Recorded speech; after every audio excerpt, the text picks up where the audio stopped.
थाना ਦੇ सरकारी हस्पताल से शिवाली गर्ग एक ब्योता लड़की इलाज अधीन है। उसने पुलिस ਨੂੰ शिकायत दर्ज कराई है कि उसके ब्याह ਨੂੰ 5 साल हो गए हैं और एक बच्चा है ਜਿਹੜਾ कि 1.25 साल ਦੇ करीब है।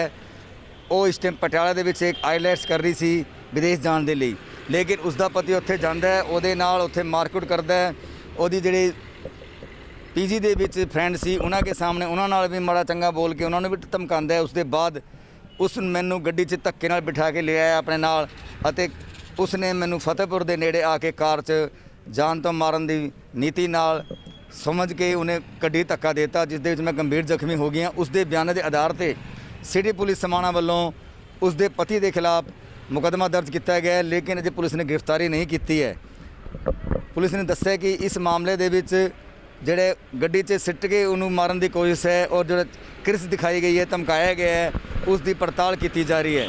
कथित दोषी अजय फरार है, जल्दी ही उसकी गिरफ्तारी कर ली जाएगी। मैं पटियाला पढ़ती हूँ, इसलिए मैं वहाँ पे पीजी में रहती थी।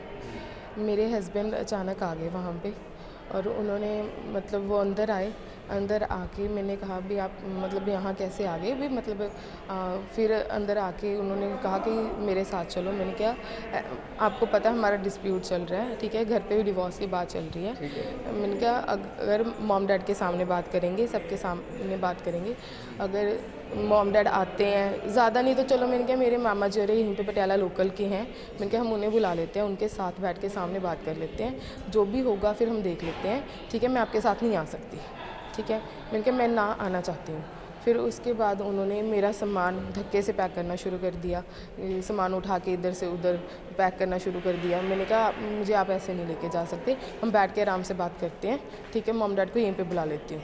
मुझे कुछ भी नहीं, उन्होंने फिर मेरे साथ मार पिटाई शुरू कर दी, मुझे थप्पड़ मारे, मुझे नीचे गिराया, मेरे पेट में अपनी उन्होंने पेट में मारना शुरू कर दिया मुझे। उसके बाद जब मेरी फ्रेंड बीच में आ गई जो मेरे साथ रहती है, वो बीच में आई तो उसने छुड़ाया तो उसे भी मारा। और उसके बाद उन्होंने एक इतना टाइप चाकू टाइप किरच थी उनके पास, उन्होंने वो निकाली और वो दिखा के मतलब मेरी तरफ आगे बढ़े और मेरी फ्रेंड ने मुझे खींच के बचा लिया। फिर उससे कहते कि अगर तू बीच में आएगी तुझे भी मार दूंगा, इसे तो मारने आया ही आया हूँ मैं। फिर उसे धक्का दिया, वो गिर गई और मुझे वहाँ से पकड़े, मुझे कहा कि मैं तुझे और तेरे बच्चे को मार दूंगा वरना मेरे साथ चल। फिर मुझे दिखा के ऐसे गाड़ी में बिठा के ले गए। पूरे रास्ते में हमारी यही बहस चलती रही कि आपको हुआ गया है। तो बस उनका एक ही कहना था कि मुझे जो घर मेरे पापा ने हमें दिलवाया था कि मुझे सिर्फ़ और सिर्फ उसकी रजिस्ट्री मेरे नाम पे करवा के दे, ठीक है। और जब से मैं हमारा डिस्प्यूट चल रहा था, जो भी खर्चा मेरे मॉम डैड दे रहे थे, आज तक जो भी खर्चा वो चला रहे थे घर का, वो सारा खर्चा उन्होंने जब देना बंद कर दिया, जब हमारा डिस्प्यूट चल रहा था उससे पिछले 1 हफ्ते से, तब से उसे इस बात की ही तड़फ लगी हुई थी। कहता वो मंगवाना शुरू कर, मेरे साथ तू चल, अगर तू आएगी तो वो खर्चा स्टार्ट हो जाएगा, ठीक है, मेरे नाम रजिस्ट्री करवाओ, ठीक है, वरना मैं नहीं छोड़ूंगा, ठीक है। पूरे रास्ते में धमकाता हुआ, मार पिटाई करता हुआ मुझे लेके आया। जब हम यहाँ पे टूल टैक्स के पास पहुँचे, उसके बाद वहाँ पे राधा स्वामी आश्रम के आगे वहाँ वाली जगह पे मैंने उसके पैरी हाथ लगाया, हाथ जोड़ के ये कहा कि मुझे छोड़ दो, प्लीज़ छोड़ दो, हम बैठ के आराम से बात करेंगे।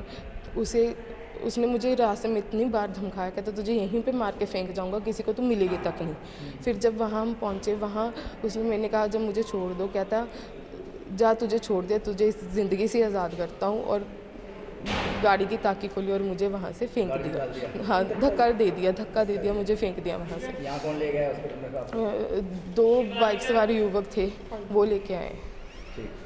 आप क्या मांग करते हैं? पुलिस तक छड़ के गई थी ना, मुझे सिविल हॉस्पिटल लेके आए, वो यहाँ पे एडमिट करवा के गए हैं। वो हॉस्पिटल में पुलिस और वो 2 युवक भी आए थे, वो छोड़ के गए हैं मुझे। आप क्या मांग करते हैं? मैं अपने इंसाफ की मांग करती हूँ। उसने मुझे जान से मारने की कोशिश की है, मुझे इंसाफ चाहिए। मेरे बच्चे को धमकी दी है जान से मारने की, मुझे दी है। मेरा 1.25 साल का बेटा है, मुझे उसके लिए भी इंसाफ चाहिए, खुद के लिए भी इंसाफ चाहिए। हुआ था मेरी शादी से पहले का था, पर मुझे पता नहीं था उसके बारे में। मुझे शादी के बाद जब पता लगा तो मतलब वो लड़की की छेड़छाड़ का था, नाबालिग लड़की को छेड़छाड़ का, उसके पिता को धमकाने का, और उसे उसमें सज़ा भी हुई थी 1.5 साल की, जिसकी ज़मानत मेरे पापा ने खुद भरी थी। उसे ज़मानत दिलवाई थी हाई कोर्ट से। उसे वहाँ से 1.5 साल की सज़ा हुई थी उस लड़की को छेड़ने के मामले में। आपकी क्वालिफिकेशन क्या है? मेरी BSc बायोटेक्नोलॉजी ग्रेजुएशन है। वो संदीप कितना पढ़ा है? उसकी भी BA ग्रेजुएशन है। करता क्या है आजकल? उसकी शूज़ की शॉप है, संदीप शूज़ गैलरी, जान मार्केट में पातन। जब की शादी इसकी हुई है 5.5 साल हो गए शादी को। इन्हें कोर्ट मैरिज करवाई थी। पहले इसको गुम करके ले गए थे, फतेहगढ़ पड़ती थी। चलो हमने मतलब कि 2 महीने मतलब कि इससे साथ आना जाना नहीं रखा। एक दिन इसका मतलब कि ताई के लड़के साथ कुछ हो गया तो ये बहुत रो रही थी। इसका फ़ोन आया। एक बेटी थी हमारी, एक बेटा है। चलो माँ बाप की तो देखो, चाहे कुछ भी बेटा जो कुछ बच्चा कुछ मर्जी कर ले, माँ बाप तो फिर भी माँ बाप ही है। चलो जी हमने कहा पापा आज मुझे आपकी मदद की लोड़ है, आप मेरी मदद करो। इसके पापा ने तभी कहते बेटा 10 क्या हुआ, हम तो ऐसा भी ससुराल वाले इसको मार रहे होंगे। कहते पापा मैं पुलिस स्टेशन में हूँ, आप वहाँ पर पहुँचो, पात्रा पुलिस स्टेशन में। हम वहाँ पर गए पुलिस स्टेशन में। चलो जी उस तो बाद जी इसका मतलब है कि ਅਸੀਂ मतलब कि ਉੱਥੇ जो भी ना होया सी कल की घटना हुई है, इससे पहले भी कोई मतलब समझौता मीटिंग? हाँ जी समझौते ਤਾਂ मतलब कि ਅਸੀਂ ਆਪ ਹੀ ਕਰ ਲੈਂਦੇ ਸੀ ਖੁਦ ਹੀ। ਹੁਣ ਅਸੀਂ ਜਿਸ ਦਿਨ ਇਹ ਨਾ ਜ਼ਿਆਦਾ मतलब कि ਉਸ ਦਿਨ ਲੜਿਆ, ਅਸੀਂ ਆਪਣੇ ਸਾਰੇ ਰਿਸ਼ਤੇਦਾਰਾਂ ਨੂੰ ਦੱਸਤਾ ਵੀ ਹੁਣ ਆਪਣੇ 5 ਸਾਲ ਬਹੁਤ मतलब कि ਦੇ ਕੇ ਵੀ ਦੇਖ ਲਿਆ ਜੀ, 15 ਦਿਨ ਮਹੀਨਾ ਨਹੀਂ ਪੈਂਦਾ ਸੀ। ਉਹਦੇ ਕਹਿੰਦੇ ਖਰਚਾ ਸਾਡੇ ਨਾਲ ਰਿਹਾ ਵੀ ਹੈ 2 ਸਾਲ। ਜਦੋਂ ਇਹਦੇ ਸੋਰੇ ਨੰਦ ਨੇ ਸਾਨੂੰ ਘਰੋਂ ਕੱਢਿਆ, ਫਿਰ ਅਸੀਂ ਕਿਰਾਏ 'ਤੇ ਮਕਾਨ ਦਵਾਇਆ ਜੀ। ਕਿਰਾਏ 'ਤੇ ਮਕਾਨ ਦਵਾਇਆ, ਉੱਥੇ ਅਸੀਂ ਬਿੱਲ ਬਿਜਲੀ ਦੇ ਭਰਦੇ ਰਹੇ, ਕਿਰਾਇਆ ਮਕਾਨ ਮਾਲਕ ਦਿੰਦੇ ਰਹੇ, ਸਾਰਾ ਇਹਨੂੰ ਖਰਚਾ ਦਿੰਦੇ ਰਹੇ ਕੁੜੀ ਨੂੰ। ਉਸ ਤੋਂ ਬਾਅਦ ਜੀ ਉਹ ਮਕਾਨ ਮਾਲਕ ਨਾਲ ਵੀ ਲੜ ਪਿਆ ਉੱਥੇ, मतलब कि ਬਿਜਲੀ ਬੁਜਲੀ ਦਾ मतलब ਕਿ ਅਸੀਂ ਵੀ ਇਹ ਚਾਹੁੰਦੇ ਵੀ ਸਾਨੂੰ ਇਨਸਾਫ ਮਿਲੇ ਜੀ। ਸਾਨੂੰ 5.5 ਸਾਲ ਤੋਂ ਉਸ ਬੰਦੇ ਨੇ ਬਹੁਤ ਸਾਨੂੰ ਘਰ ਸਾਰਾ ਬਰਬਾਦ ਕਰਤਾ, ਬਹੁਤ ਸਾਰਾ ਪੈਸਾ ਲੱਗ ਗਿਆ ਜੀ। ਸਾਡੀ ਕੁੜੀ ਦਾ ਕੁਛ ਨਹੀਂ ਛੱਡਿਆ ਉਸਨੇ। 6 साल हो गए लगभग जी, 6 साल के लगभग हो गया जी इनकी कोर्ट मैरिज थी। तो इन लड़की को पता नहीं था, तो उसने अपना जो उसके पास एक पहला भी पर्चा दर्ज था, जो उसके लड़की ना छेड़खानी करने का पर्चा था उसके साथ दर्ज था, जिसमें उसने कोई बलात्कार करने की कोशिश की होनी, उसमें उसको 1.5 साल की सज़ा थी। लेकिन लड़की को पता नहीं थी। इसके साथ उसने अपना कोर्ट मैरिज करा ली। कोर्ट मैरिज कराने के बाद अपने घर ले गया। अपने घर ले जाने के बाद उन्होंने इनको तंग किया, दहेज के लिए और के लिए तंग करने लगे। इसके बाद इसको मकान अपने ना आनी जानी करने के बाद इसको मकान रजिस्टर करना पड़ा, बाहर दबाना पड़ा किराए पे। उसका किराया बिल जो भी खर्चा होता हम देते थे। इतने साल रहने के बाद काफ़ी साल बाहर रहे, जो उनको किराया करो हमने दिया, तो साल फिर हमारे बीच में रहने लगे, क्योंकि इनको किराए के लिए हमने कभी उसका एडजस्टमेंट की भी तंगी बहुत थी, तंग, लेकिन उसको रहने लगे। करते करते फिर हमने भी सेटिंग करके वो बार बार हमसे पैसे मांगता रहा। पहले भी तो वैसे ही हमने कहीं ना कहीं फड़ के कहीं ना हाँ जी ਹੁਣ ਅਸੀਂ ਆਈਲੈਟਸ ਕਰਾ ਰਹੇ ਸੀ ਜੀ। ਤੇ ਇਦੋਂ ਪਹਿਲਾਂ ਅਸੀਂ ਇਹਨੂੰ ਕੋਠੀ ਕਿਤੋਂ ਜੋ ਹੁਣ ਥੋੜੀ ਪੋਜੀਸ਼ਨ ਸੈੱਟ ਹੋਣ ਦੇ ਨਾਲ ਕੁਛ ਕਰਕੇ ਅਸੀਂ ਇਹਨੂੰ ਮਕਾਨ ਕਿਰਾਏ ਤੇ ਅਸੀਂ ਕੋਠੀ ਆਪਣਾ ਐਡਜਸਟਮੈਂਟ ਕਰਕੇ ਕੋਠੀ ਇਹਨੂੰ ਮੁੱਲ ਲੈ ਕੇ ਦਿੱਤੀ, ਜਿਸਦੀ ਹੁਣ ਰਜਿਸਟਰੀ ਦਾ ਆਉਣ ਦਾ ਟਾਈਮ ਸੀ। ਤੇ ਉਹ ਕਹਿੰਦਾ ਵੀ ਮੇਰੇ ਨਾਲ ਰਜਿਸਟਰੀ ਹੈ ਜਿਹੜੀ ਇਹਦੀ ਹੈ ਲਿਖਤ ਪੜ੍ਹ ਜੋ ਵੀ ਹੋਣੀ ਹੈ ਉਹ ਮੇਰੇ ਨਾਲ ਕਰਾਓ, नहीं मैं बच्चे मार दूँगा। मैं क्या भी अपना जो भी है यदि लिखत पढ़ जो भी होगी रजिस्ट्री मैं अपने नाम करावांगा या अपनी बेटी को करावांगा, जो अपने नाम करावांगा तो मैं वसीयत अपनी बेटी को देवांगा, पावर ऑफ अटॉर्नी जो भी है मैं अपनी बेटी को देवांगा।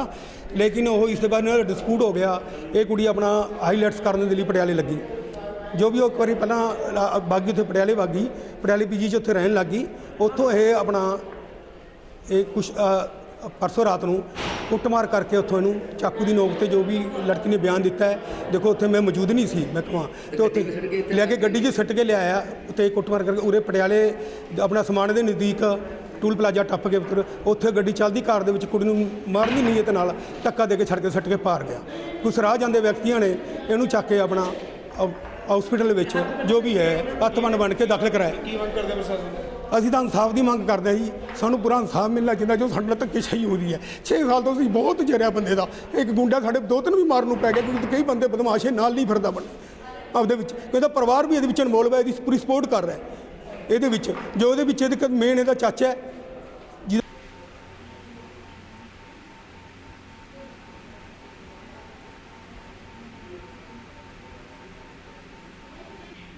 ਇਹ ਜਿਹੜੀ ਸ਼ਿਵਾਨੀ ਗਰਗ ਹੈ ਜੀ, ਇਹਨੇ ਆਪਣਾ ਪ੍ਰੇਮ ਵਿਆਹ ਕਰਾਇਆ ਸੀ ਸੰਦੀਪ ਕੁਮਾਰ ਗੋਇਲ ਦੇ ਨਾਲ। ਇਹ ਪਾਤੜਾਂ ਦੇ ਰਹਿਣ ਵਾਲੇ ਨੇ।